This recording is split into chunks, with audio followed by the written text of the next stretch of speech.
Oh, Walter came. He's here.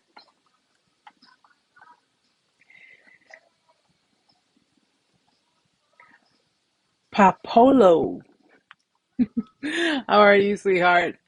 Beautiful people, beautiful people, beautiful people. Welcome, queens, kings, all you beautiful people, welcome. If you are new, if you're just stopping in to see what it's all about, title says it in itself, Narcissistic Abuse Survival 101. If you are interested in learning some more stuff with narcissistic abuse and toxic relationships, whether it be your family, your friends, or your romantic interests, stick around. If you have questions, do not hesitate to ask. I will try my best to answer as many as I possibly can. So for anyone who's new here, welcome to the community. For those who are not and you are joining us today, welcome, guys.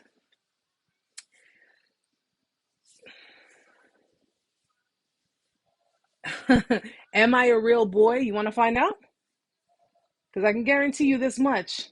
Mine is probably much bigger.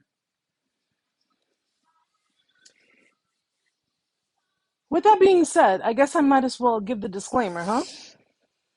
First disclaimer. I'm not a medical professional, so guys, please understand I'm simply someone who went through some shit just like you did. I did the due diligence, I did my work, my inner work, my outer work. I did my studying, and of course, I'm still studying psychology. So if you are receiving therapy, please continue to do so because this is not meant to substitute any kind of therapy that you are receiving. Okay? Continue to go to your therapist, continue to get your help, continue on this self-work. Okay? Number two, I don't do bullies. As you can plainly see, I don't do bullies. So if anybody is caught bullying anyone in this room, okay, because this is a safe space for people. So if anyone is caught bullying anyone, please hope that my moderators get you and get you out before I get to you, because as much as I love to help people, I don't take shit from nobody, okay? I am not, I want to make something clear here, guys, okay? I am not an influencer. I am not an influencer, okay? I do not live up to the standards of other people. I will not hide my mouth. I will not talk shit. Straight up. I keep it 100. I keep it real. I keep it honest. That's just who I am, okay? I don't have to watch my mouth. I don't have to watch my language, but I choose to do so because I care about a lot of people, all right? It's about helping people heal. It's about helping people get through their emotions. And it's about getting rid of these toxic assholes so they can get on with their lives, all right? And number three, you guys already know it, to support narcissistic abuse awareness for those who left that could not express their voices, giving voices to the voiceless. Please put up those purple hearts for narcissistic abuse awareness, domestic abuse awareness, and pretty much any kind of awareness you can possibly think of that is just aimed to helping people live healthier lives, stronger lives, and of course, to be able to find that true happiness, not within themselves, at least to create the environment so they can pass it along to others. Thank you so much, guys. Thank you so much. Love it all. So let me give some shout outs to some peoples because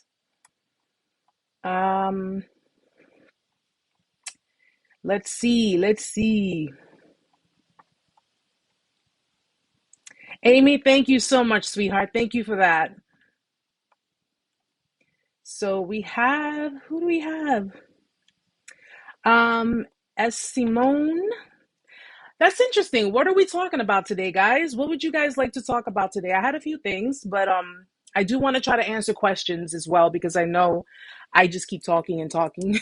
I just keep going at it. So I want to answer whatever questions you have and help you with whatever it is you need help with. Let's see.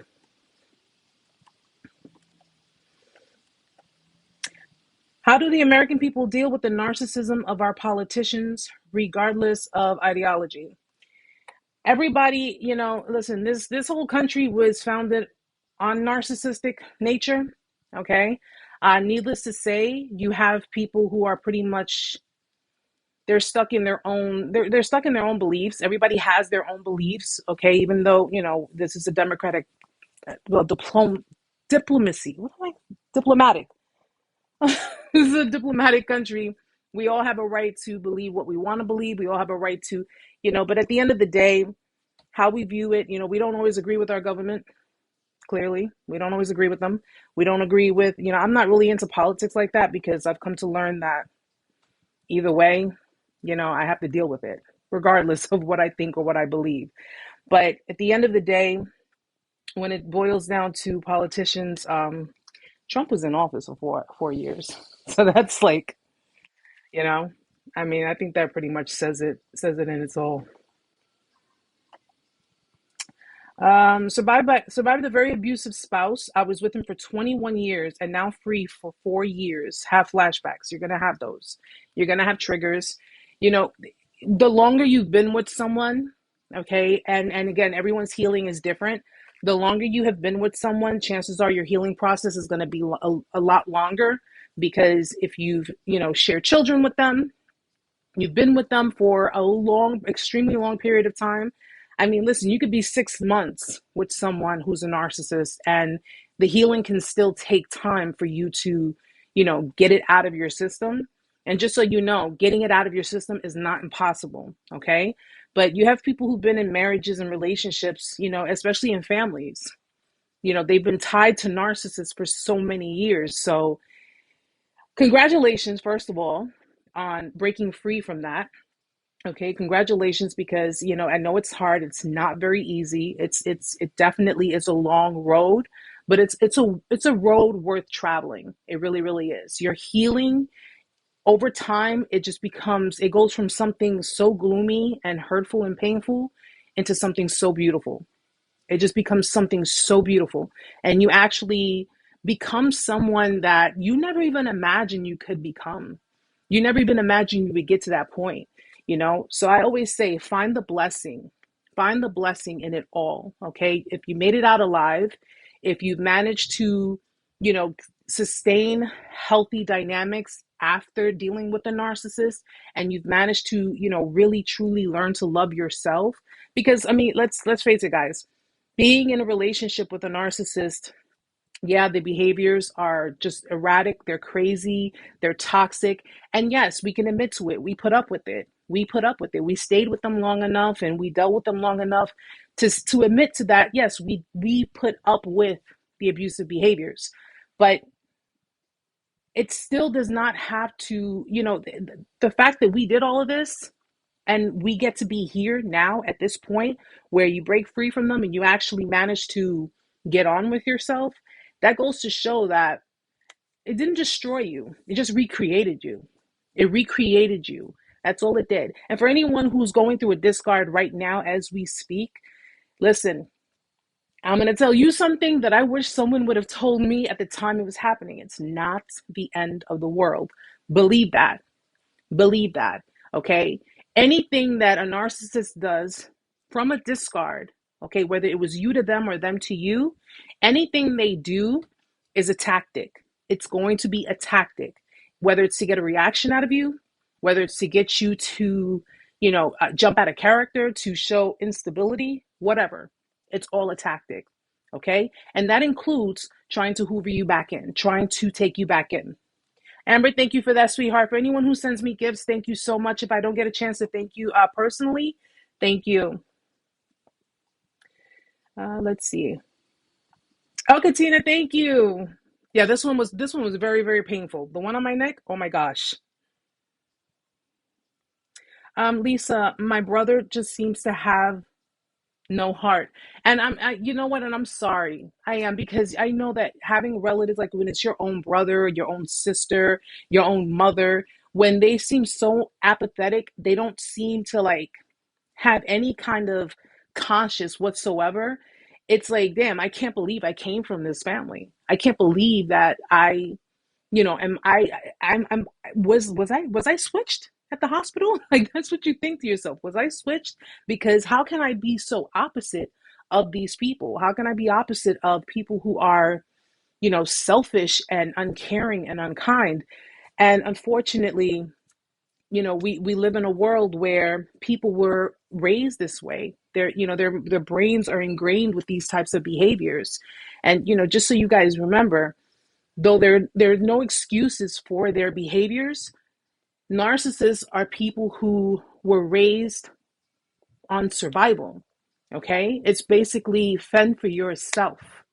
So if you think about, who you dealt with, you were dealing with someone who was forced to fend for themselves. They basically adopted the same abusive behaviors as their abuser, and they applied it to their everyday lives. They're there to fend for themselves. So it's my needs before yours, my opinion before yours. Okay, what I say goes. How I want this done, that's how I want it done. Do as I say, not as I do. And these were behaviors that were projected onto them since early childhood. So you can imagine someone who's, let's say, in 20, 30, 40 years old, dealing with these types of behaviors, how deeply ingrained it is in their mind. And I also want you guys to understand something. These people are pretty much, and I've referenced this before, they're siphons. Okay? You could have tried to fill up their cup with so much love. You could have tried your best to love them through their worst days and actually give them every and anything they've ever wanted, and it still would not have been enough. Because as you're trying to fill their cups, you fail to recognize that those cups at the bottom have holes in it. So every time you poured into it, it just kept coming out. That's how they are. They're basically empty vessels. So you have people who were raised to believe that they would be nothing. You have people who were raised to believe that no one would want them. No one would care about them. No one, they can't trust anyone. The world is cold. You can't trust anyone in the world.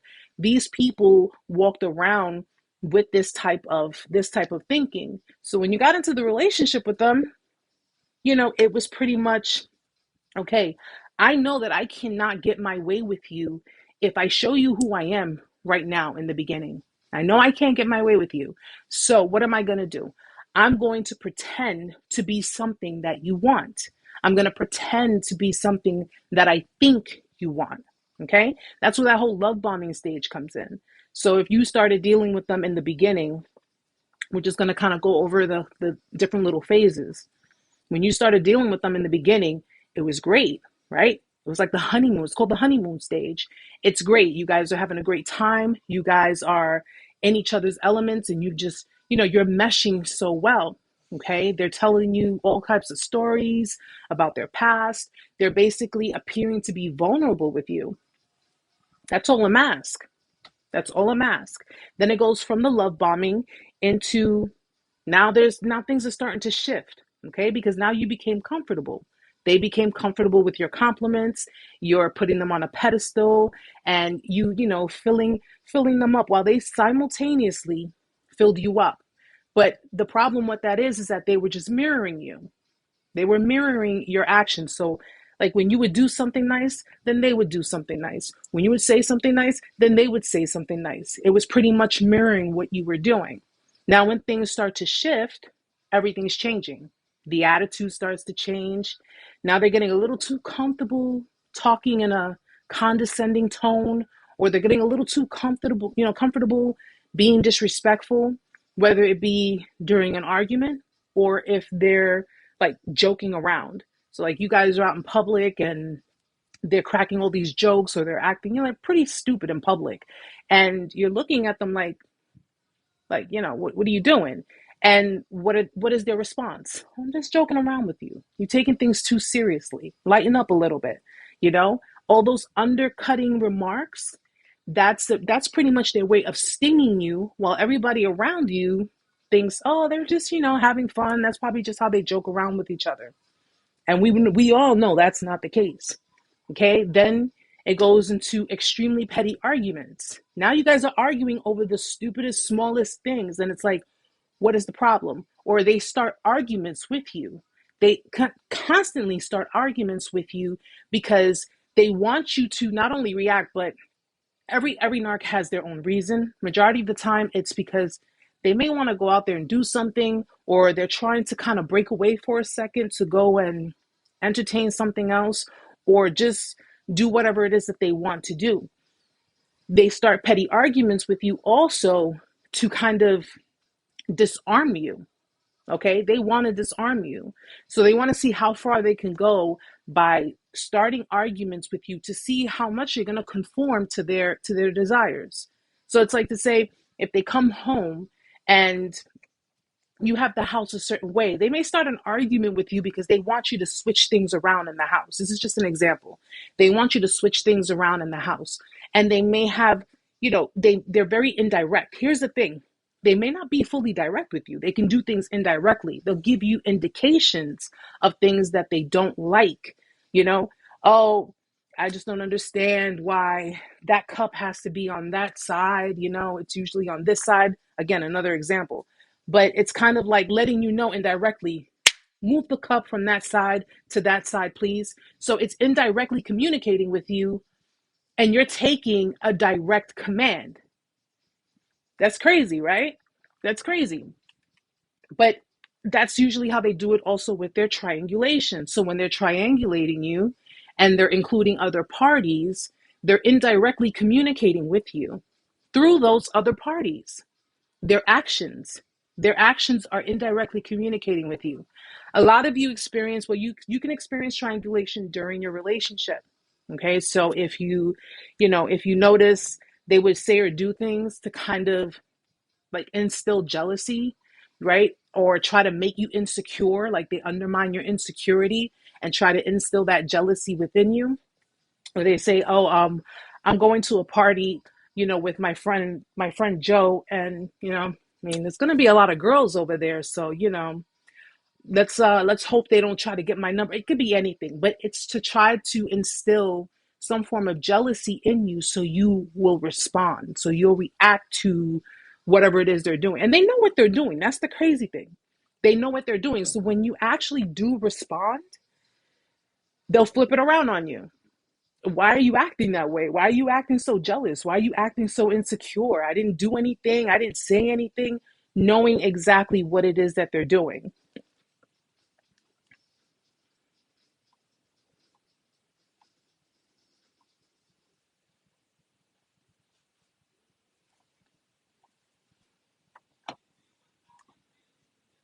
Give me 1 second, guys.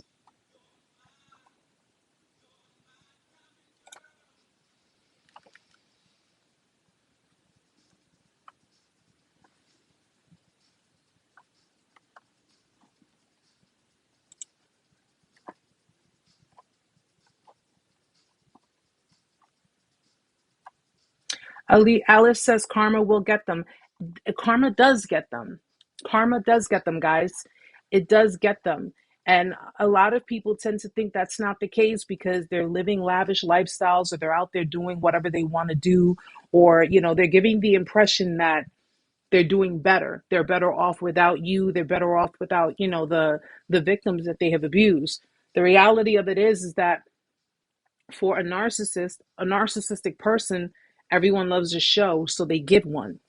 It's all a show. It's all an act. Okay.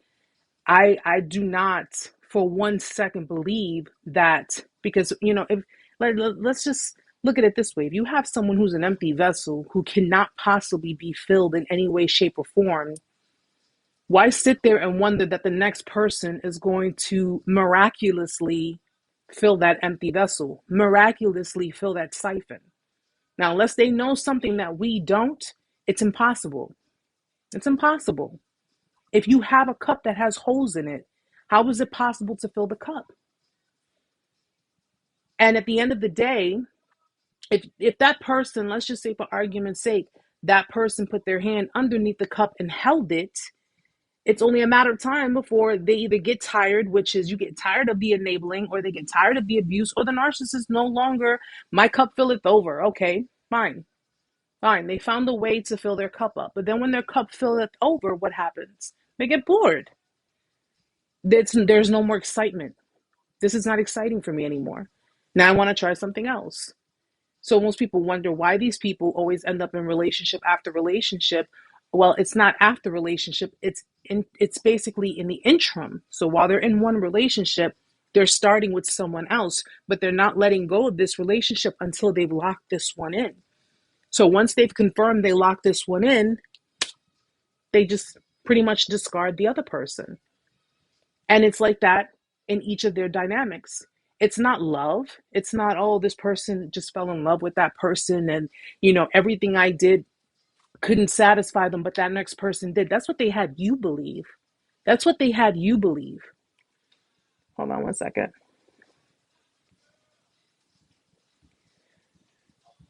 I don't know who that is.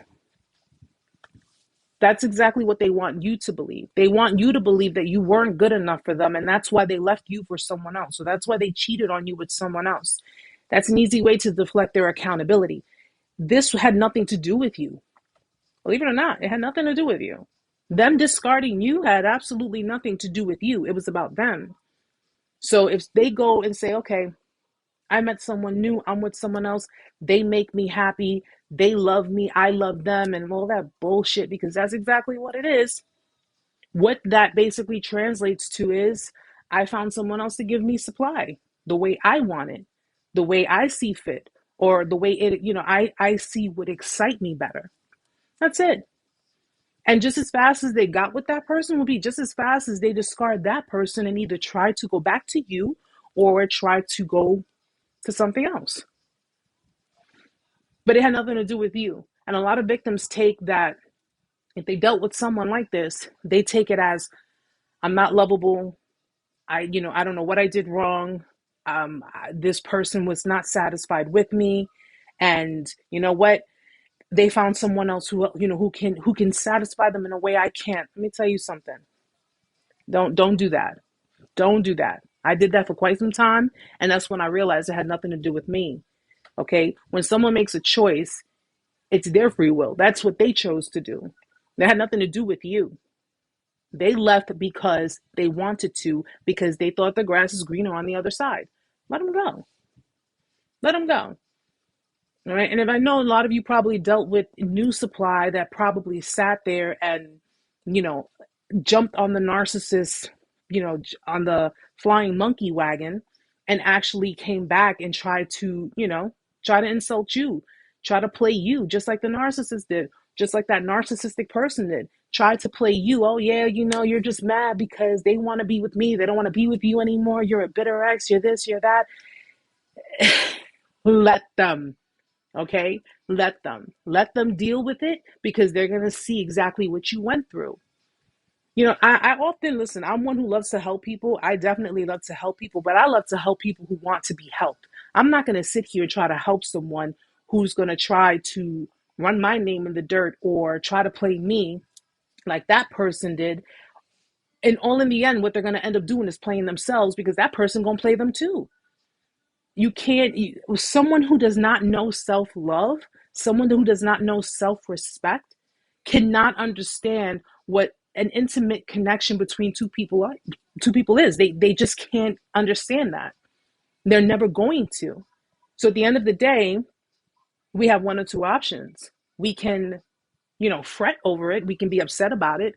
We can say, okay, something, I can't seem to get over this. Or we can say to ourselves, well, this is the reality of it. This person doesn't know shit about love.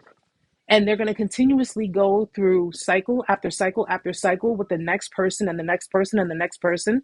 And meantime, I know everything there is to know about love.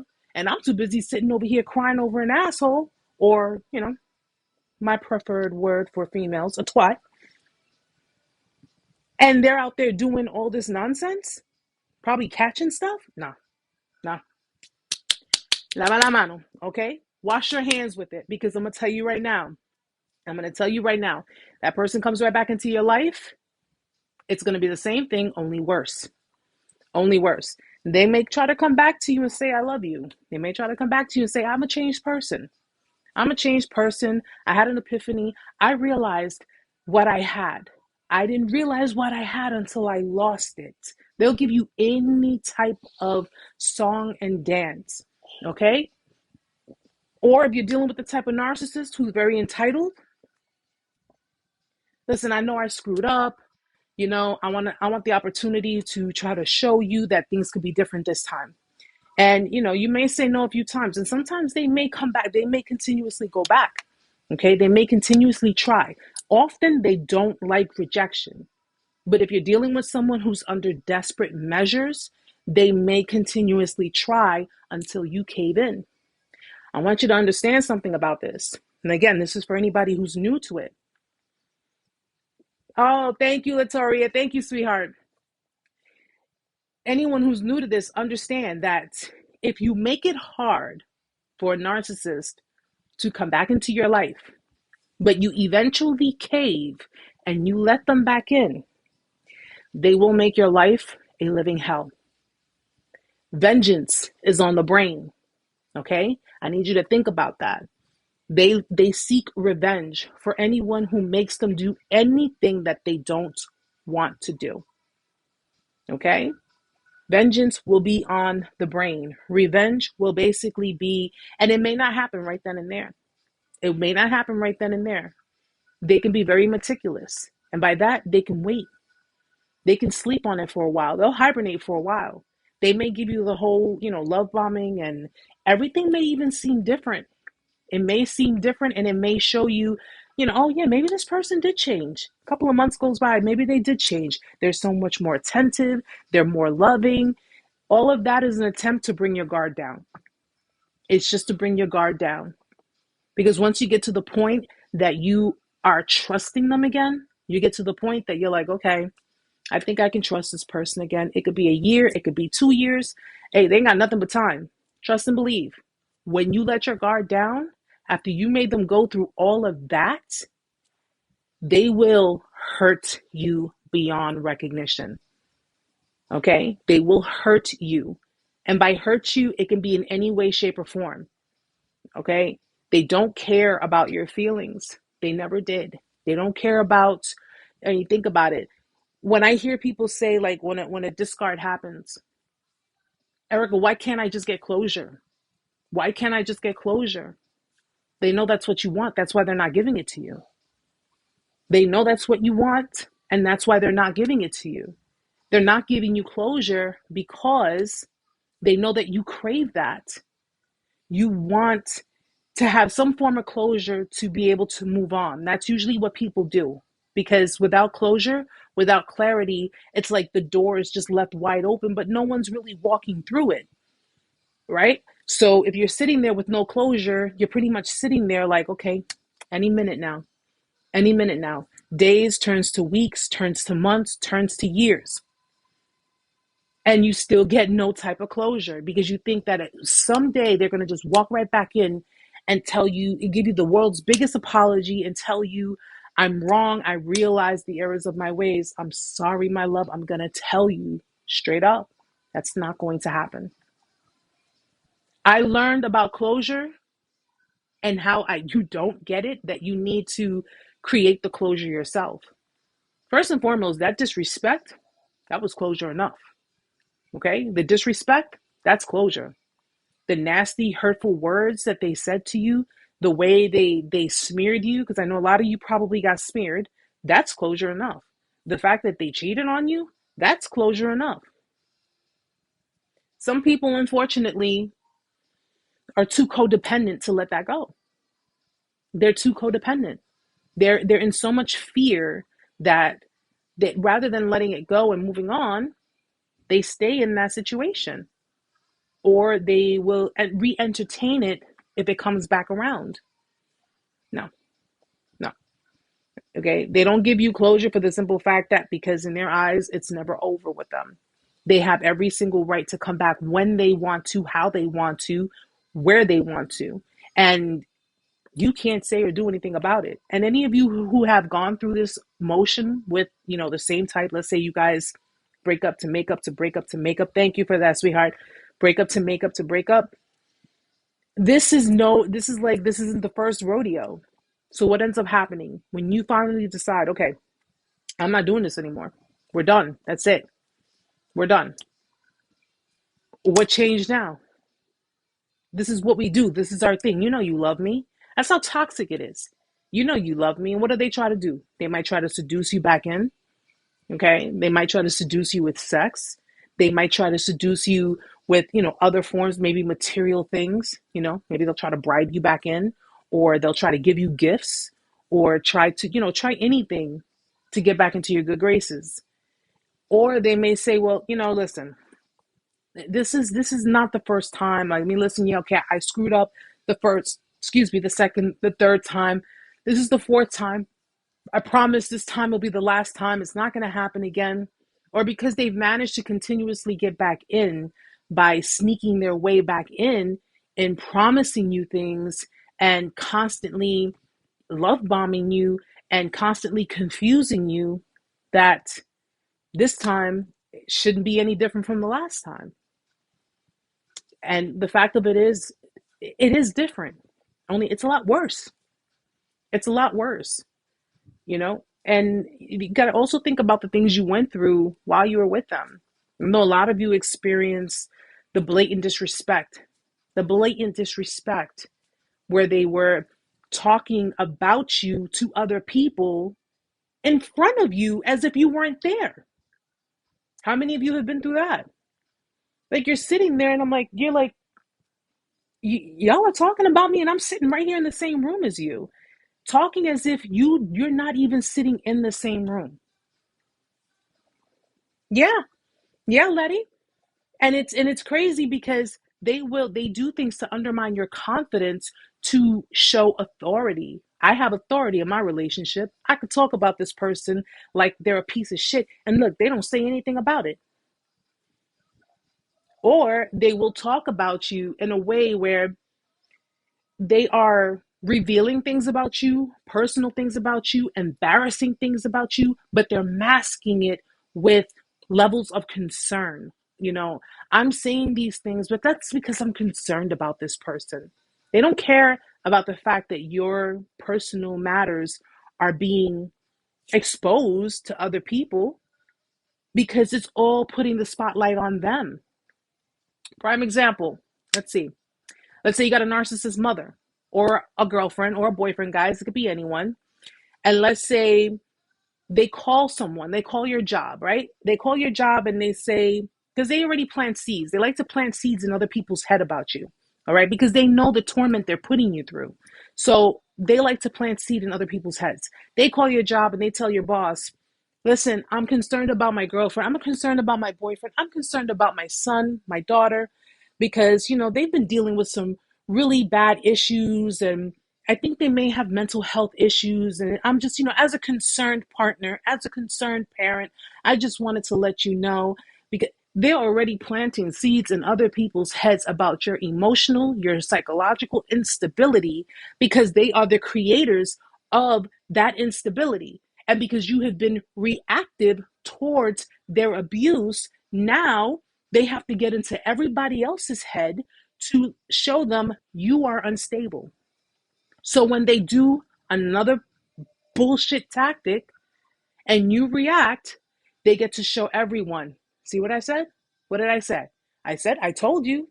I told you they were unstable. I told you they had a problem. I told you. I don't understand why they're acting this way. I was just basically trying to help. I was trying to. It's bullshit. It's bullshit. You ever notice how they always play the victim? They're always playing the victim. They're so good at that. They are so good at that. And amazingly enough, you have been victimized in your entire relationship, but you stood a little bit stronger. Believe that or not. Believe it or not. I know you were in a trauma bond. I know you were suffering cognitive dissonance.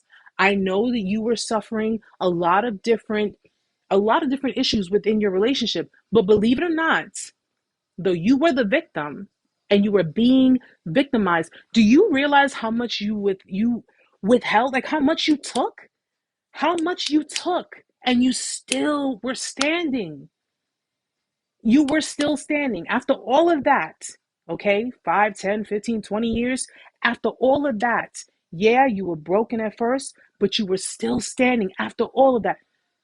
And yet, if you give them one little insult, if you give them a criticism, oh my God, I can't believe it. Oh my God, is she insulting me? Is she criticizing me? Is he pointing out my flaws? Oh my God. And they go hiding. They go running for the hills. You put up with all of that. You did. And you managed to pick yourself up and get the help and do the work and do everything that you had to do. But these people, if you give them an insult, if you criticize them, if you point out a flaw, se jodió la cosa. Oh my God. It's like an asteroid is about to hit the earth. Realize how much stronger you guys are. They didn't want you to see that. They wanted you to stay in your dark place. They wanted you to stay in that corner. When they discarded you, I have a lot, man. I have a whole bunch. I'll tell you straight up. When they discarded you, right? You ever notice how you were in that dark space? You were in that dark space and you were, trying to mend the broken pieces, and you were trying to figure things out, and you were trying to get clarity, and you were trying to gain understanding. What did I do to deserve this? But I did nothing but love this person. I did nothing but care about this person. How could they do this to me? And you go and listen, a lot of us did it. You spied, right? You spied. You saw things. It's okay. It's okay to admit it. We all did it. You saw what they were doing. They were partying. They were hanging out. They were talking to other people. They were enjoying themselves. It was almost as if you never even existed. Everything about you disappeared. It's like you fell off the face of the earth. And you were in that hole, that deep, dark hole. No closure, no clarity, no explanations, nothing. You stayed in that deep, dark space while they were out there laughing their asses off, having fun, hanging out, doing all of that. And the crazy part about it is, after dealing with all of that, you wanted so much to stay in there. You wanted to just crawl under your blankets, take the blanket, wrap yourself, and just stay in bed and not come out ever again. Some of us probably have thought things worse. I know I was one of them. Okay? And then what happened? What happened? There was something you guys experienced, something that you guys endured, something that you witnessed, anything. What was it? What was it that broke you out of that? What was it that broke you out of that made you decide, I don't want to be here. I don't want to be like this. This is not me. This is not me. This is not who I am. See, because they expected you to stay in that dark room. They expected you to stay in there, crying, hurting, pain. Some of you probably heard voices. I'm telling you, trust me, I know what you're going through because I've been through it. I know what you went through because I've been through it. Okay. And you were hearing all types of stuff, and you were waking up all hours of the night, in the middle of the night, shaking out of your sleep. You couldn't eat. Never mind, wouldn't eat. You couldn't eat. You couldn't really sleep. You couldn't focus on work. And half the time, hell, you probably couldn't focus on your kids because all of this was becoming too much for you. And your mind was just in so many different places. That's where they wanted you to stay. Because you see, as long as you stayed there, you had no clarity, no explanations, no closure, no nothing. When they were done partying and having fun and dancing and being on, other people, other females, other dudes, enjoying the supply, enjoying the attention, doing all of that. When they were done, they were going to find you right where they left you. And then they were going to feed you. They were going to fill your head up with, oh, I love you. I always wanted to be with you. I just needed to be by myself. I needed to see if this was really something that I wanted, to see if this was something that I wanted to be a part of. And some people, yes, have fallen for that. Some people have fallen for that because they sat there and they waited. But look at all of you. It looks like a lot of you didn't wait. A lot of you were now sitting around waiting for them to come back. A lot of you had decided, oh, no. I need to have some kind of self-respect, right?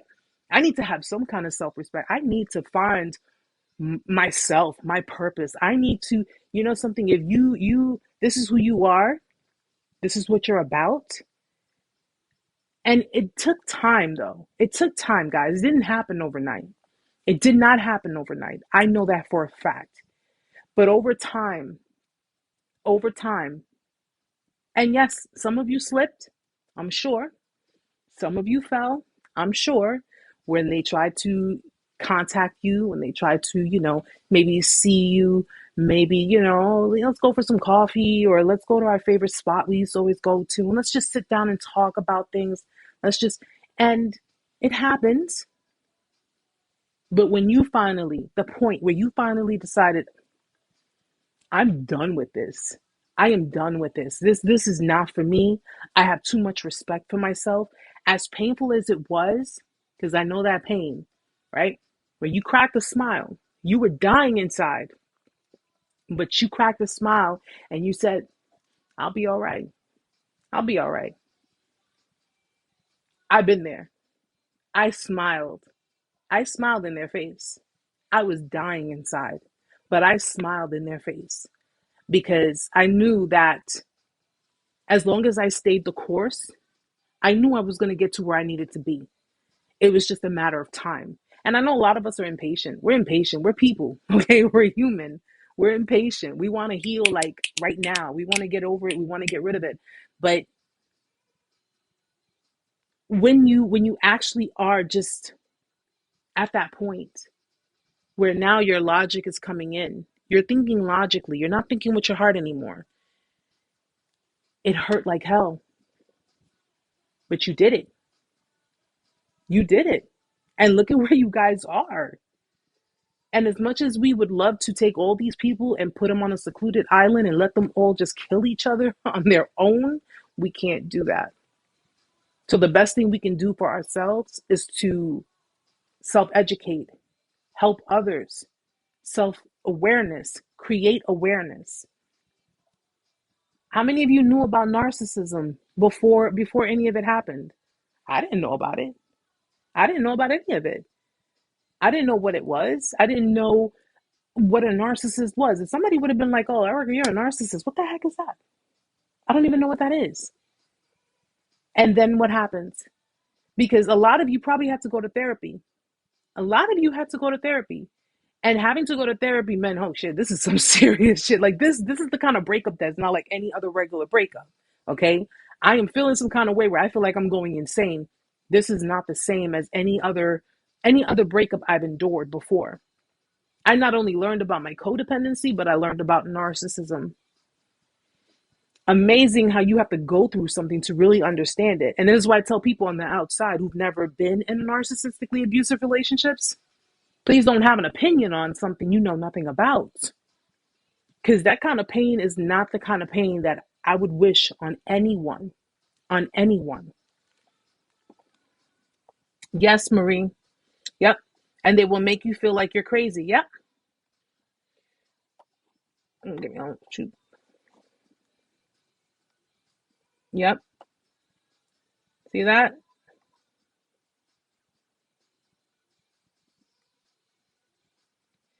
I didn't know about it. This is from Miss Unique.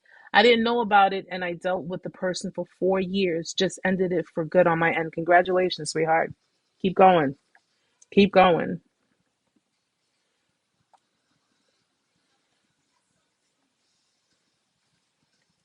Oh, Margot, thank you. Thank you. Thank you for being here, guys. Thank you for just, showing your support, showing up, showing out, and just because I could honestly tell you guys, I could tell you guys, be bitter, be revengeful, be cold, be cutthroat, be all of these things. But you know something? If that's not who you are, that's not who you are. Okay? And sometimes it takes a strong person to walk away. First of all, to walk away from someone they love, because I know you guys love these people. I know you love them. Okay? I know for a fact you love them because I know I love this person. Okay? And there was nothing you wouldn't have done for them. There was nothing you wouldn't have done for them. Empaths know other empathic people. So there is nothing you wouldn't have done for them. Unfortunately, they knew that too. And that's why they took advantage of the situation. That's why they took advantage of you. That's why the discard was so brutal, because they wanted to tear you down so much to the point that you forget who you are and you solely focus on them. So when the time comes that they want to come back and run another cycle with you, your mind is so frazzled, you won't know left from right. And you guys deserve, you guys deserve so much better than that. You really do. These people are big bullies. They're big bullies. They are adolescents up here. They're adolescents. They're like children. Their growth was stunted at a certain age. So if you dealt with someone who's, narcissistic abuse started at the age of, let's say, 4 or 5 years old, and you see the type of person you're dealing with is very infantile, very petty, very like tit for tat. That's what little kids do. Kids do that stupid nonsense, not some 45-year-old. It doesn't, it doesn't make sense. It doesn't. But at the same time, it does, because these people are walking projections. They are basically the projection of the abusive person in their life. Regardless of it, they're aware of their behaviors. They're aware of the things that they've done. They know the pain they've caused you. They're aware of it. They know they were gaslighting you. They're aware of that too. They're aware of a lot of things. The fact of the matter is, they don't care. They don't care. They don't care who they hurt in the process. They don't care whose toes they run over. And again, if they run over your toes, instead of saying sorry, what are they going to say? Well, your toes were in my way. I told you guys, these are the kind of people who throw things. They'll throw stones, they'll throw dirt, they'll throw whatever, but they hide their hands. So when people look around to see who threw it, you never know who threw it. And as far as the smear campaign, because I also wanted to mention that, I've never been through a smear campaign, at least not publicly, like that I know of. But smear campaign doesn't necessarily have to be just publicly. I know a lot of people probably endured it like online, publicly online, or, someone tried to like, cause defamation of character, or try to really like, try to really like murder your character in front of other people. Smear campaign can happen prior to your discard. Okay. That's the whole point of them setting up the dominoes. They're pretty much smearing you behind your name. They don't have to be insulting you by, most people think, oh, smearing means, it's to discredit someone. It's to discredit someone. So what they're doing is they're discrediting you with everyone else. So when they do run the discard, they already have people on their side.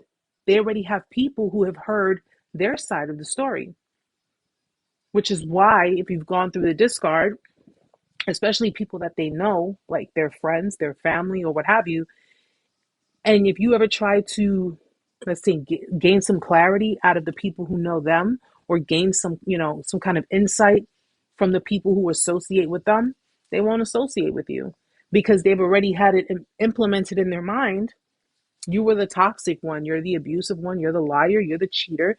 You're the one who abused them. They're the victim, and they had to get away from you. And then what happens? These people don't want nothing to do with you because they're too busy listening to what that person said. That's what it is to smear your name. Let me tell you something. Their opinions don't mean shit. These are all people that were affiliated with them. Listen. They're about as useful as one sheet of toilet paper if you had a shitty day. Okay, straight up. They're nothing. They are nothing. They are no one. And I'll let you know that now. The people on their side, the people who take their side, if they talk, let them talk.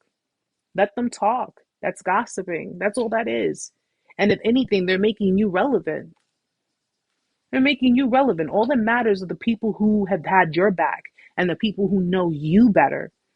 Anybody on that side, man, listen. Daniel, thank you so much, sweetheart.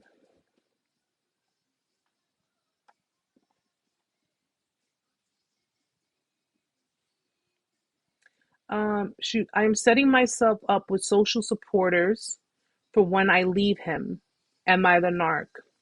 Well, Listen, if narcissists can be discarded too, just remember that, okay? So if you feel that the relationship is, listen, the best way I can answer that is if everything that you're saying this person has done to you are the actual factuals, okay, and you are tired of the abuse and you are tired of the way they're treating you and you're tired of the way they're pretty much they're pretty much sabotaging this entire dynamic and they're pretty much emotionally manipulating you, then more than likely you're not victims of narcissistic abuse leave narcissists too. They discard them often, especially victims who deal with physically abusive narcissists. They have to plan it out before actually leaving the relationship. Okay, it's not something that they could just pack up, get up, and leave. These are things that have to be planned out. So, by creating a support group, because this person has been very abusive towards you, has been very manipulative towards you, that does not indicate you're a narcissist, especially if those things are actually happening to you. But what typically a narcissist would do is create fabricated stories and pretty much reverse the roles. So everything they're doing to their victim, they reverse it where the victim is the one doing it to them. Oh, yeah. Covert vulnerable with rage outbursts. I'm very familiar with that. Extremely familiar with that. Definitely get away from that. Definitely get away from that because I've dealt with that and I actually thought the person was bordering sociopath. Like it was just like a complete 180. It was just I thought they were one person, but towards the end, especially with narcissistic rage can be very dangerous. It can become very, very dangerous. Okay. It's like they're not thinking, they're not seeing clearly. It's kind of like a bull seeing red. That's the best way I can compare it. Narcissistic rage is like a bull seeing red. Okay. And that's because they cannot, if you notice, like if you get, excuse me, if you notice they get annoyed by your emotions. Yeah, I'll give you a few traits in a second. They get annoyed by your emotions. They don't know how to sustain emotions. They don't know how to, well, they really don't even know how to carry emotions like that. But the typical emotions that we would have, like empathy, love, sympathy, compassion, things like that. Okay. Because jealousy, hatred, disgust, those are also emotions. But if you notice how, oh yeah, Tony, why do their eyes get black? Well, it's like they're like shapeshifters. They're like shapeshifters. And what they're pretty much doing is, like I said, it's like a bull seeing red, right? And they go for the kill, they go for the attack.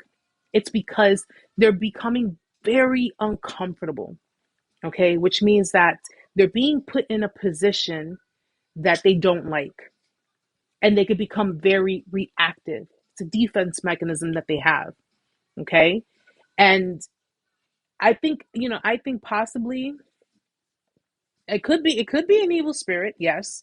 I think possibly when someone gets so filled with rage, so it's just like everything kind of, with hormones and just the bodily functions, anything is possible. Anything is possible.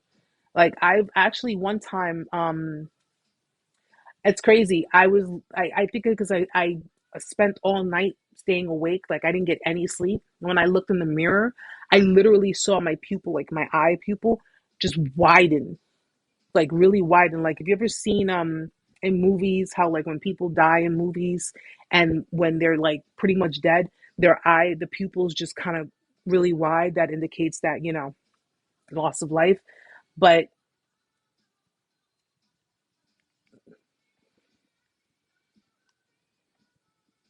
yeah, Marie, yeah. The narcissistic rage is something that this is why they say don't antagonize a narcissist, don't provoke them, don't go looking for trouble with them. Don't try to do any of those things with them. Don't try to contact them. Okay? They will become, and not all of them, because some of them, it depends, but they can become very, well, one, they can become very obsessed. They're very obsessive people, especially if they think they got away with something, but they really didn't, or if they think you got away from them or you reject them, they become very obsessive. This is why a lot of them watch you, a lot of them monitor what you're doing, whether it be online, it be, around your house or around your work. They become very obsessive because rejection triggers them. It triggers them where, you got someone who's so accustomed to getting what they want and accustomed to having things their way. And because you've rejected them, it becomes it becomes an obsession for them. Now they have to figure out a way to get back at you. 9 out of 10 times it's not even to get you back, it's to get back at you. Checking phones and emails. Yep. He listens with the cameras we have to know what I'm saying. They're very paranoid. That's another trait. They're very paranoid. Okay.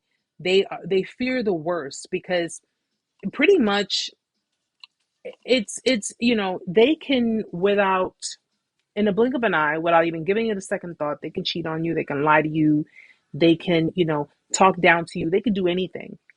But God forbid if you were to do something. And the crazy part is that I'm pretty sure a lot of the things that you guys have done truly meant one thing, but they took it as something else. They took it as something else. Okay? The paranoia is ridiculous with them. They're extremely paranoid. They will monitor your every move. That's how paranoid they get. Okay? Especially the covert, like the introverted types, the vulnerable types. They're so insecure and they're so fearful that you are doing things that will bruise or hurt their ego that they will watch you. They will monitor you. They will look through your things. If you let them into your home and you're not there, they will look through your things to see if they find anything. They will look through your phone. They may put spyware on your phone. They may, the possibilities are endless. And they do all of this to maintain control because the idea of not having control is frightening for them. They have to be in control because it means that they're basically protected. That's how they protect themselves, by keeping control of the situation. They say if they want to discard you, when they want to do it. They say if they want to have sex, when they want to have sex. They control all of that. Okay? And the minute you open your mouth, the minute you complain about things, the minute you say anything that remotely negates their actions, the things they're doing, the things they're saying, it's just they blow up.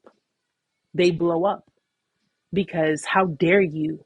How dare you insult me? How dare you criticize me? They take your criticism as an insult. Okay? And if you try to give them constructive criticism, it's like plunging a knife in their chest. And they blow up at you. They'll blow up at you. And what do? While they're blowing up at you, they'll point out things about you. They'll say things about you during arguments. Okay? They'll try to pick on you, even though you did not even seek to insult them. You're just giving constructive criticism. There is no constructive criticism with a narcissistic person. Okay? If you're dealing with the vulnerable type of narcs, you're dealing with the kind of people, I explained it in last week's live. You're dealing with the kind of people that are very insecure. Okay? They're extremely insecure. Their level of insecurity is so high that they literally emit the negative energy that comes out of them in their attitude, in their demeanors, in the way they sit, and the way they talk, any possible way. But you notice, here's the funny part. If they're out around other people, let's say friends or external people, Okay, not the people closest to them. Family already knows about their nonsense. Okay, other exes, they know about their nonsense. Their kids, they know about their nonsense. But when it boils down to external people, people that in their eyes they feel okay, they will really pass judgment on me. So they put on a mask with those other people. So if you're ever around them with their friends, their outside friends, you'll notice it's a totally different person hanging out there. That's not the same person that was at the house. That's not the same person that was sitting in the car with me. That's not the same person I was arguing with 10, 15 minutes ago before we got here. Totally different person. Totally different person. Oh, I'm telling you guys, I know. Trust me, I know. And then you have the invulnerables. Those are the extroverted narcissists. Those are the very flamboyant, very out there narcissists. Those are the ones that come in like, listen, I'm pretty important, so you might want to kiss my feet now while you have a chance. Those are the extroverted ones. Those are the ones who walk in carrying their so-called pedestal, and then they put themselves on it and say, yeah, this is legit. And they are the kind of people that love the spotlight. The invulnerable ones, they're not too big on the spotlight. They're not too big on the spotlight. They'll victimize their victims, but they're not too big on the spotlight. The invulnerable ones, they are. They love the spotlight. They love to be in the spotlight. They love to be the ones that are the center of attention, that basically has the eye of everyone. Doesn't matter who it is. They get the praise, they get the admiration, they get the adoration. Those are the kind that are very superficial. They could be superficial, like the somatic narcissist. Very superficial people. They love expensive things. They have high class taste and all that. Yet they can't balance a damn checkbook. They cannot balance a checkbook. Okay? They will spend all of their money on stuff, and stuff, I mean materials crap. And they will literally put themselves in debt. They will put themselves in debt just to live a lifestyle to impress other people. But they cannot balance a damn checkbook. So it's like a debate on, should I pay my light bill or should I get a new pair of shoes? Which one? That's their mentality. I could pay the light bill next month. These shoes, I want them now. And yet, these people love to, they act important, they appear important. And again, it's all an act. It's all something they want to put out there. But they're very irresponsible. Narcissists are known to being irresponsible with their finances. Okay? They're very irresponsible with their finances. They usually, here's the crazy thing. This is how contradictory they are. They want you to depend on them, but they don't want you to rely on them. Because there's a big difference between the two, guys. Okay? So if you had a narcissistic ex or a narcissistic family member who wanted to control your finances, in that they either wanted to say how you spend your finances, or, how if you don't really have finances, you will utilize theirs. They basically want you to depend on them so they can have that authority, so they can have that control. They can have that to hold over your head. You depend on me for, an apartment, or it could be anything. It could be anything. You depend on them for finances, and that gives them the control. You cannot have financial independence. You can't have emotional independence. You can't have any kind of freedom. They can. You can't. They can do and say as they please. You cannot. Okay? They want you to depend on them, but they don't want you to rely on them. So if it means them coming through for you, if you need something, if if you have something that you need to be taken care of or what have you, they don't really want to. If you ever noticed that if you wanted something done, or if you needed something it was really, really important for you, they either grit their teeth, or they're pretty much like taking their sweet time on letting you know if they can do it, or giving you excuses because it's not on their list of important things to do. Meantime, you run to the head of the line for them when they needed you for something. If they needed you for something, they want to feel special. They want to feel special. They want to be that special person in your life, but they're not willing to reciprocate that to you. There isn't room for two special people, guys. There isn't room for two special people, okay? They want to feel special. You have to show them that they're special. You have to make them feel good. And it's a matter of us making ourselves feel good. So now you have to not only try to feel good in a mediocre relationship, because that's pretty much what it is. Okay, a spade is a spade. They gave you bare minimum. They did not, they didn't fulfill their end of the bargain, their promises, their false promises. They pretended to give you commitment in a relationship and yet don't even know what commitment consists of. And they give you the bare minimum. They gave you the bare minimum, and you were supposed to be satisfied with just that. Yet you were probably doing so much. I can only imagine what you all were doing. I can only imagine, because I knew what I was doing. So I could only imagine what you all were doing. And all of this, to have to go through the whole ordeal of a discard, be treated like you meant nothing, like you were nothing, like you didn't even exist after everything. And it's not to say, we throw things in their face, but come on. Let's be realistic here. We live in a generation now where people got a new boyfriend or girlfriend by the end of the day because the partner didn't even text them back. And you went and gave all of this time and all of this effort, and you did everything you possibly could. Ladies, you did wifely duties and he wasn't your husband. Fellas, you did husband duties and she wasn't even your wife. And this is where we end up. No, my brothers and sisters, I don't think so.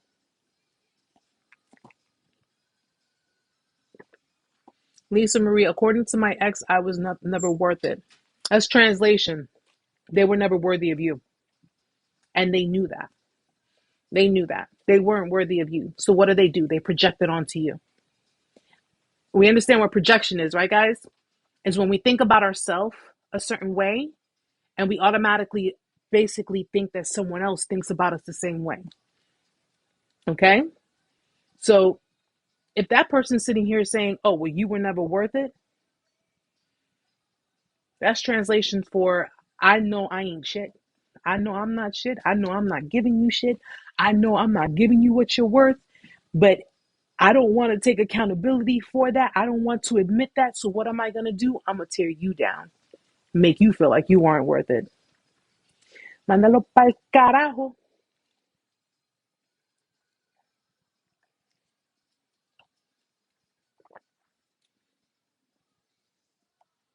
Oh, Sandra, I work 60 hours a week while he lays in the bed.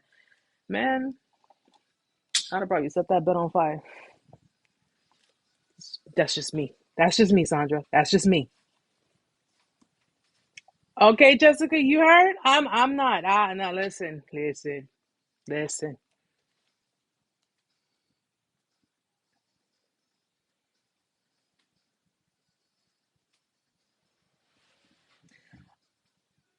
Oh, how the wait. Oh, I love that. Wait. Oh, how the crumb cake crumbles. I like that. I like that. No, sweetheart, I actually do this free of charge. I do this free of charge. I know therapy is expensive. I know it's hard to get it. So I try to help as many people as I possibly can, not only giving them the general information that they need, and of course relating to them, but also being a support for anyone who needs it, but and I actually I just really enjoy doing it. I really enjoy doing this, and the gifts are great, guys. Thank you so much for the gifts.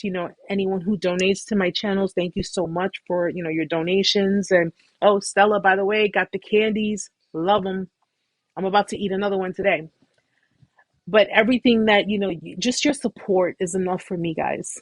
It's enough for me, it's not about monetary gain. It's not about, I could be, listen, I could be chilling in my bed watching Netflix all night, but no, I do this because I want to. I do it because I want to. I don't do it because, oh, well, how much money you have, or, listen, you only got an hour. No, I'm not knocking therapists, but at the end of the day, I thank you. Oh gosh, thank you so much for the love, guys. I love you all too. Thank you. I just do it because I know what it is to not really have anyone help guide you, help you through the motions. And if I can be that person, even if it's for a short while or even if it's for the remaining of your healing, I'm here, man. I'm here. I'm here for you guys. And, I just appreciate the support that you guys give, and the fact that you share these lives and you share the videos, and that is what makes it worth it for me. That right there is what makes it worth it for me. Okay. So you guys need help with anything, you know where to find me. Okay. My email address, narcsurvival101@gmail.com. If you ever want to send me an email, send me a message. If you need to vent, you need someone to talk to, whatever the case may be, I do group meetings as well. Okay, we do Skype group meetings. Awesome people, very awesome people, non judgmental, no judgment zone. So if you're interested in a group meeting, narcsurvival101@gmail.com. I will send you a schedule of the group meetings that we have. And, I do one-on-ones as well. I'm going to try my best to make more room for one-on-ones in April. But in the meantime, you can hit me up anywhere and I would be more than glad to help you with anything you need. I have my best friend who's also my assistant. Her name is Amanda. She helps out too. Very knowledgeable. Of course, she had me for a teacher, so but she's just as good, and she's very empathetic, and she understands what you've gone through too, because she's been through it too. Okay, we're here to just support one another. That's it. That's all I'm here for. I'm here to support you guys. Alice, thank you so much. Sandra, thank you. I thank you guys so much for the love. Thank you, Daniel. Thank you. Mama B, thank you, my love. And you guys, you guys are like, I look at, truthfully, I look at you guys like family, and anyone who's new here, you don't have to be afraid. You don't have to worry. You don't have to have fear. It only seems like you can't move on to the next step, but it's an illusion. Once you pull the veil off, you're like, oh, wait a minute. There's a whole clear path here for me. It's not hard. It really, really isn't. It really isn't. It just takes a little time. That's all. You need the right support. You need a good support group, and you'll be able to get through it. And you can take it from someone who had to go through it alone, because I had to deal with it alone. Only one who had my back, truly, truly had my back, was God. He got me through it, and I'm here. I'm here, and I'm with you guys. So it was definitely worth. It was definitely worth it. Juliet, so there's no hope for a narc. If they want to get help, which is very rare, and by very rare, I mean extremely rare. I like to believe anything is possible, but they have to want to do it. They have to want to get the help. They have to want to understand their condition and try to, listen, that's a lot of deprogramming. So they have to pretty much crawl before they walk. Unfortunately, a lot of them don't. They don't get the help they need. They really don't. You have some who do. So much so that you have some who are diagnosed narcissistic personality disorder that are creating awareness for other people. Anything is possible, but I can understand how not many people would even trust these people with the history, given the history. It's hard to trust people who at one point were set out to damage other people. And I don't blame them. I don't blame you people. I don't blame you guys if you don't trust anyone who says, listen, I'm trying to change my ways and I'm going to therapy. I don't blame you for being guarded. I don't blame you for sitting there saying, I don't care what you say. I don't trust you. That's your intuition speaking to you. Okay. And you have every right. Guys, you can forgive these people. It's up to you, of course. You can forgive them, but you don't have to let them back in your life. And don't let them make you feel guilty for not doing it either. Oh, well, if you were really over things and you really forgave me, I don't understand what's the problem that I can't be in your life again. Listen, God says forgive. He didn't say I have to let you back in because my forgiveness is for me. It's not for you. I do not care if he smites you right outside this door. It's not my problem anymore. Don't let them have you feeling guilty that you choose not to entertain them or you just choose not to be around them anymore. You have every single right. I would expect nothing less. Truthfully, nothing less. So just remember that you can forgive them. And when you're ready to do it, when you are ready to do it, not when they tell you, oh, it's been 5 years. You think you could forgive me now? If you don't get the hell away from my door, okay, I will take this frying pan and beat the crap out of you. Sounds fair enough to me. I need to stop with the violence. I know. I know, guys. I know. There you go, Mama B. You forgive, and that's all that. And it's again, forgiveness is for you. It's for you. It's not for them. It is not for them. Don't think that for a second because you forgive them, they still have to face. They still have to face the Almighty. They still got to face Him. And trust me, they would think twice because when God has to be the one to humble you, that's a painful experience. I've been humbled by God before, and trust me, I would listen. I would tell them, try to seek genuine forgiveness from the people you have victimized, because when you have to face, you have to reap what you sow. You keep planting those seeds. You guys keep planting those seeds. Keep planting those seeds and make sure that everything you put out there that you know you're going to get back to you, is 1000% pure gold. These people, they're going to eventually get what they deserve. Trust me.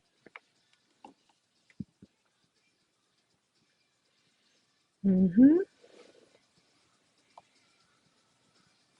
Can past drug addictions cause narcissism? No, it's just that's just addiction. It's narcissism is because it's a distortion of the personality. Drug addictions can cause side effects of the brain. It can have very bad effects of the brain and deterioration of the brain. But narcissism is more of a distorted. It's a distorted personality, and it usually starts at a very young age.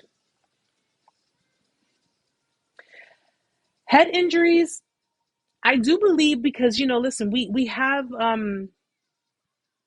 for example, my son has autism. A lot of you know that.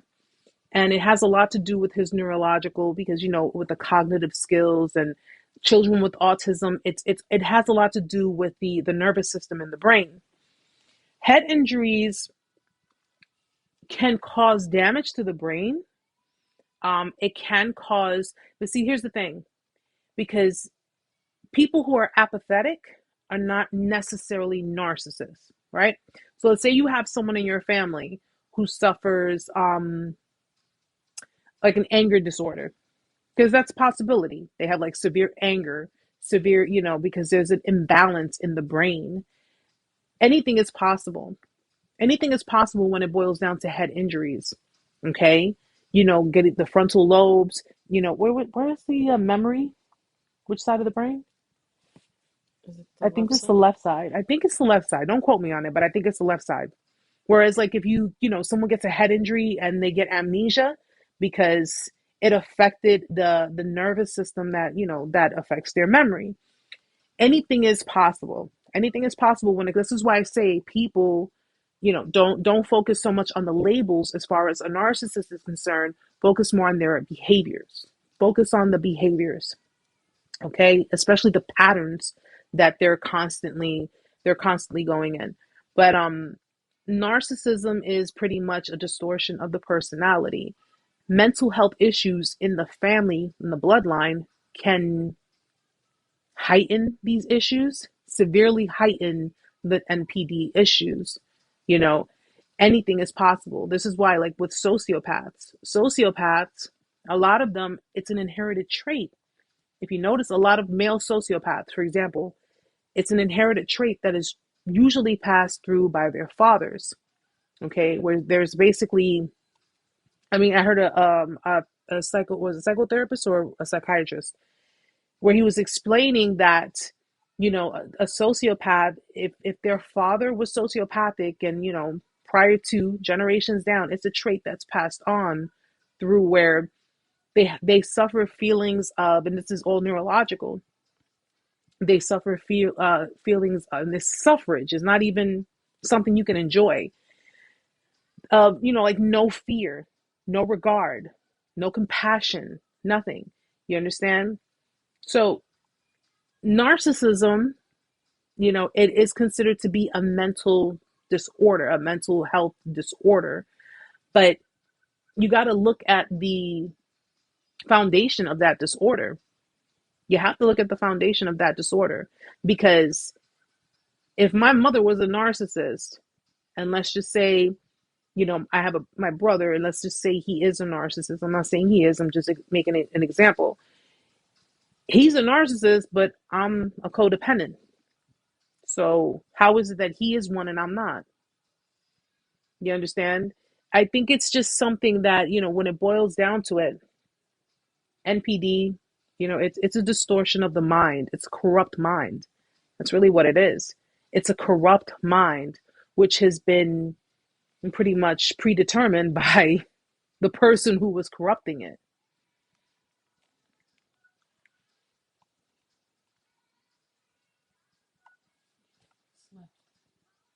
Is the left? Prefrontal cortex.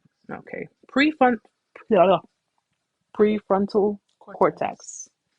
Got to learn more. And guys, also keep in mind, I mentioned this before, but I'm going to say this again. Keep in mind that narcissistic abuse can have some severe damage. It can cause severe damage to your brain, especially over time. Okay? The abusive tactics, the gaslighting, the cognitive dissonance, everything that's going on in your relationships, especially if you continuously go back and forth, or if you continuously enter relationships and stay, not just enter, but stay in those types of relationships, it can have a severe impact on your brain, causing physical damage to your brain, causing physical tissue damage to your brain. Okay? So just please, anybody who needs to hear that, know that it can cause that kind of damage over time. And, it's just not something worth inheriting. Let's just say that. It's not something worth inheriting. Okay? If we knew, I mean, it's kind of like I said, it's kind of like smoking cigarettes, right? If you're a smoker, I'm not knocking you for it. I smoked for 15 years. I'm not knocking you for it. But people who are smokers know it's bad for them. It can cause all types of problems, complications, lung cancer, what have you. Yet they still do it. And it's because it gives them that euphoric feeling. Even if it's just for a split minute, they continue to do it, knowing that it's not good for them. Eventually, it damages the body. It'll damage your lungs. It'll damage your teeth, your skin.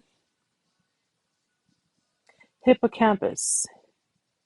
Okay, so just so you know, guys, the damage to the brain from narcissistic abuse is called hippocampus. It's a complex brain structure embedded deep into temporal lobe. It has a major role in learning and memory. It is a plastic and vulnerable structure that gets damaged by a variety of stimuli. Okay, that's too much stimulation of the brain. Studies have shown that it also gets affected in a variety of neurological and psychiatric disorders. Keep that in mind, guys. Keep that in mind.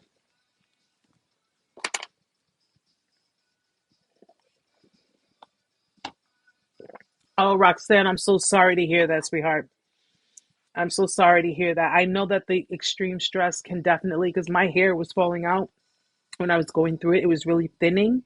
And when I would take a shower, it would come out by the clumps. So definitely, just try to refocus on, a healthy diet and just bringing back your own mental health. Once you start to refocus on your own mental health, your body will then respond to it. When your body's responding to stress, it's like everything's shutting down. Everything's shutting down on you. But when you are focusing more on creating that healthier environment for yourself, your body's going to respond to that too. It'll take a little bit, but it'll respond to that too. I do hope that, that does clear up for you.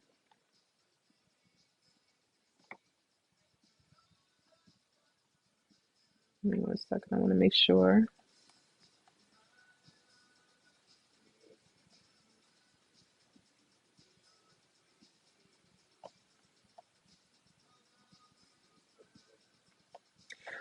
What about aware, an aware narcissist? That's pretty much something. If they're aware of their behaviors, they're aware of who they are. I mean, listen, you have narcissists who are aware and they are helping to create the awareness. Then you have narcissists who are aware and they don't give a damn and they take on, professions, they take on challenges, they take on people in order to victimize them, you know. And I don't really focus too much on whether or not a narcissist is aware, if they're aware they're a narcissist. I focus more on they're aware of what they do. That's my thing. Oh, honey, you know what, Roxanne, I'll tell you something. You're a beautiful girl, okay? You are a beautiful girl. And there's no one in this world worth any of that pain or stress, unless you have children. Unless you have children, guys. Your children are the only ones that should be worth the stress and aggravation. And of course, because you love them and you want to see them succeed in life. But when it comes down to a boyfriend, a girlfriend, even a wife or a husband that who have chosen to commit themselves to actually not commit to you the way you deserve to be committed and actually use you and abuse you because this is something that was passed down to them, they're not worth it. I don't care if you took vows. I don't care if you guys live together. I don't care if you're family. Your mental health, your peace is priority. Plain and simple.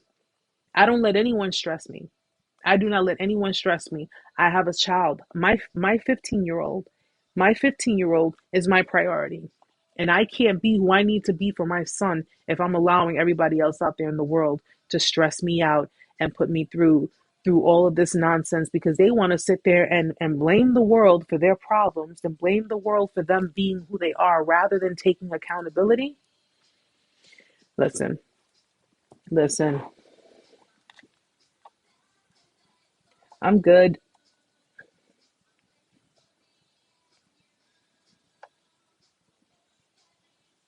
My wife left me a 20-year marriage, always put me down and making me feel less. She left me. I always said, and a lot of the guys who join my group meetings and I've spoken to, they agree with it. Listen, real women don't need to put a man down to make themselves feel good. Okay? We don't do that. A woman knows, first and foremost, a woman knows she can pick up insecurity on a man. Okay? She can pick up whether a man is extremely insecure. She can pick up whether he's, extremely cocky. This is kind of how we kind of know how to, maneuver. And you got two types of women in this world. You have one who's going to exploit your insecurities, and you got one who's going to try to show you that there's nothing to be insecure about. Okay? But the kind of women who sit there putting men down, the kind of women who sit there to make themselves feel good, I'm going to put you down. I'm going to put you down. I'm going to make you feel like crap, make you feel like you're less, make you feel like you're not worthy. Because that way, as long as you feel this way, when I go out there to cheat and I go out there to do this and I go out there to do that, you'll feel like it's your fault. Okay? That's clearly a chick who suffered daddy issues. Straight up.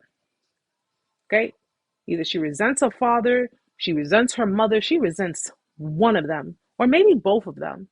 But because she resents these people who were in her life, she resents these people because they were the people that, maybe she couldn't trust them, or maybe they didn't take her feelings into consideration, and they abandoned her. They rejected her, whatever the case may be.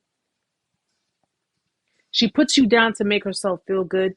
She has her own issues, right? Don't take that on as your responsibility. Don't take that on as, okay, I am not good enough. She's projecting onto you. She's projecting onto you internal feelings and struggles that she refuses to come to terms with.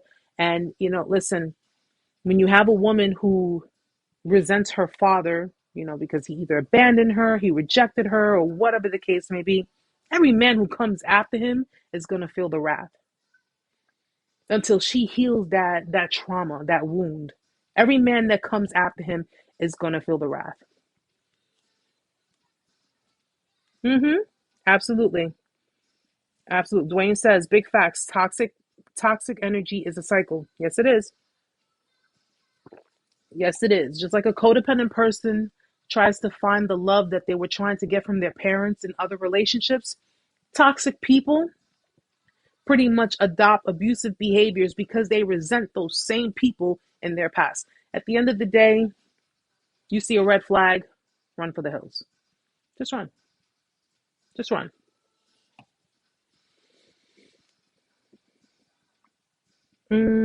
Real crazy fingers. That's interesting because I feel like a punching bag because my wife has daddy issues but is in denial. Then, something? Tell her to go to a therapist.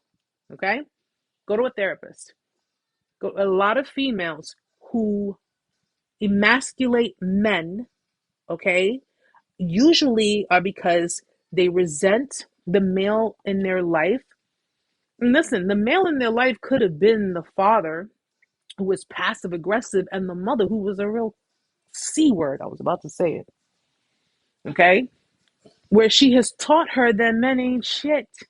It could be either of those two, but at the end of the day, women who emasculate men and vice versa, men who try to emasculate women clearly have issues from their past. They have their own damn issues and they're trying to project it onto you. They're trying to make you feel like crap. So that way, when they end up effing up or they end up doing something that's going to be hurtful towards you, they won't have to take accountability for their actions because you're too busy sitting there blaming yourself.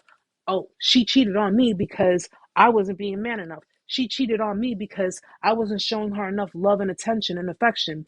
He cheated on me because I wasn't doing the things that I used to do for him, or I'm not looking as fly as I used to be when we first started dating. It's a bunch of bullshit, man.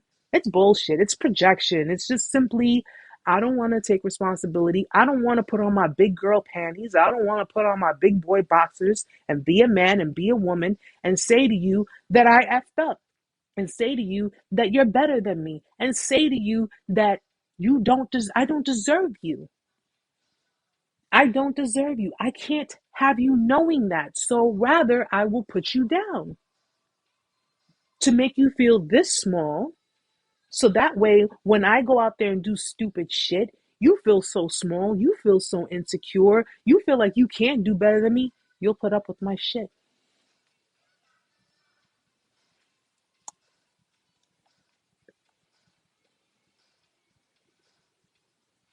That could be covenant consumer. That could be, yeah, it could be anything that's been ingrained in their mind. Because, they learn these behaviors. These are all learned behaviors. Yep. Robert says their benefit comes from pain given to those who love them. Because you're triggering something. Believe it or not, guys, your love, your affection, your attention, your decency, your compassion, everything, you're triggering something. You are triggering the narcissist. Believe it or not, you are triggering them. Whatever role model, whatever parental figure, okay, they had in their life, you are triggering a side of them, that little child. You're triggering that little child that's inside of them that did not get that love, that did not get that affection, that did not get that attention. That is all one big trigger for them.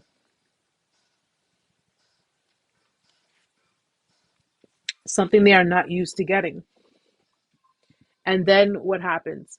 When they like it and then they see, okay, but they see that their side is not really fulfilling you the way you would be fulfilling them.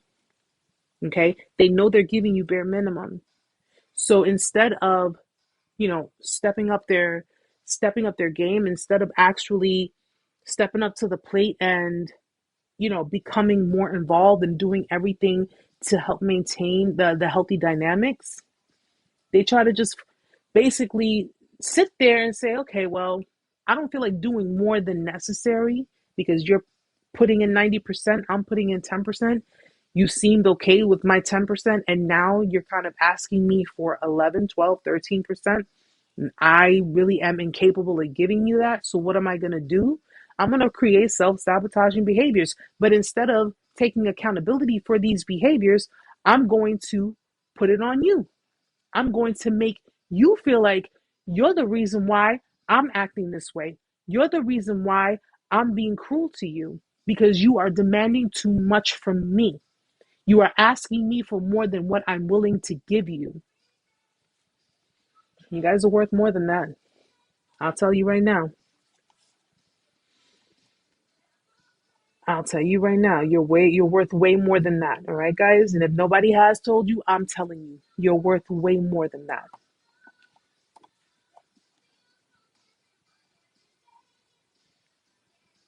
Hi, Cherise. Hi, sweetheart.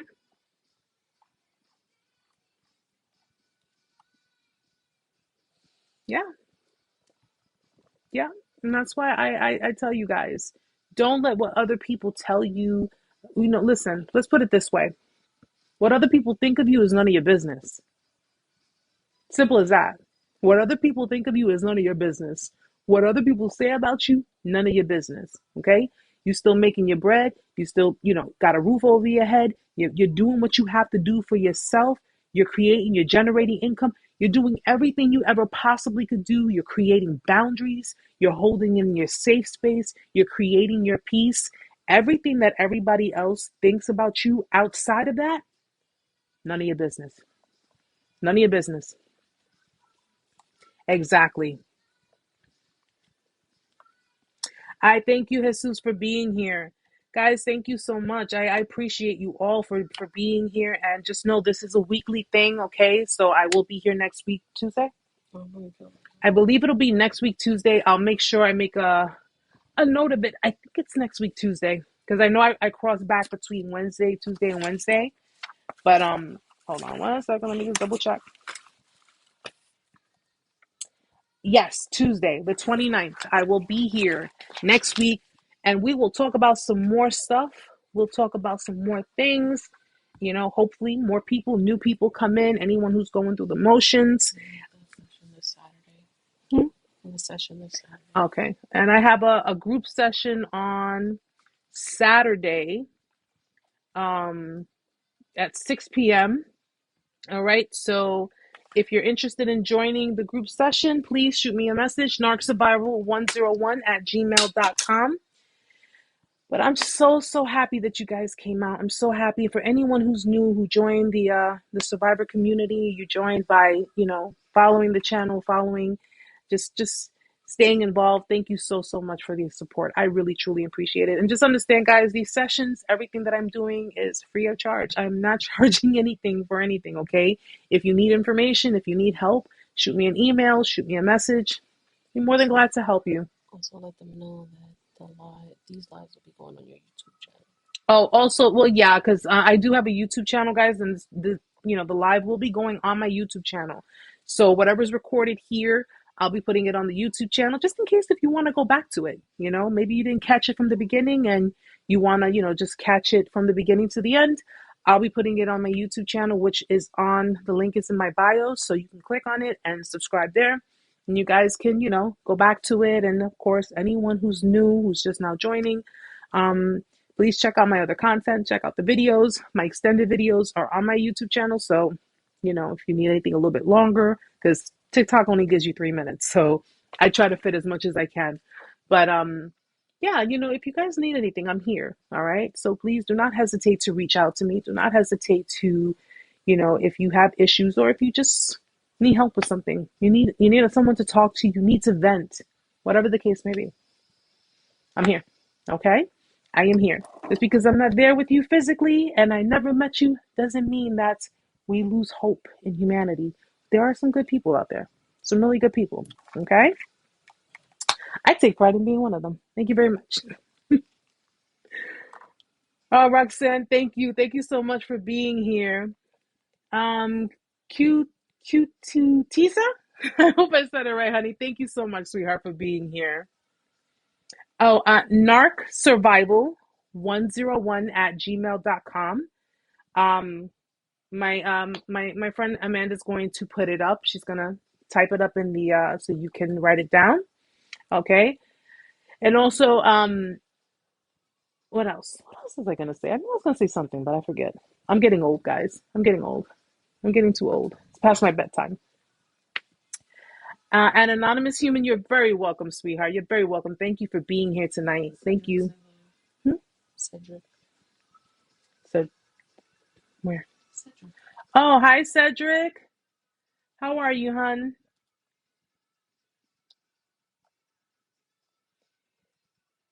Uh, Angela, Angela, Angela.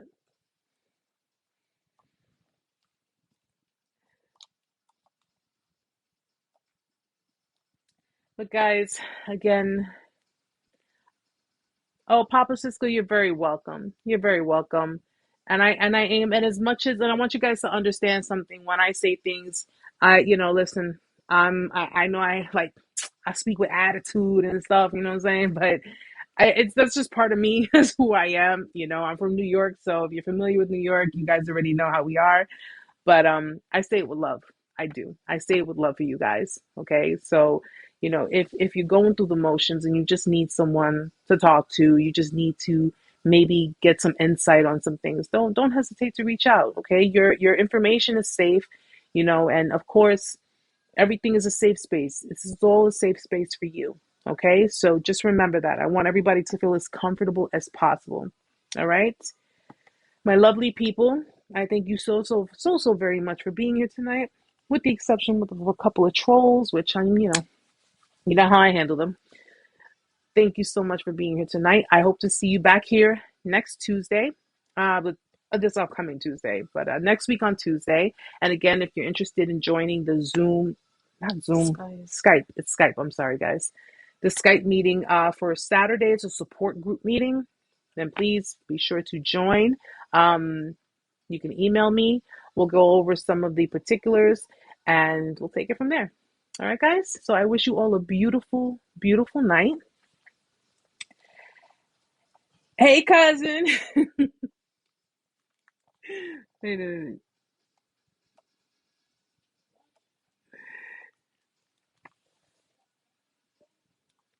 Oh, she's right next to. Oh, okay, Angela. She's the. Oh, is it different Angela?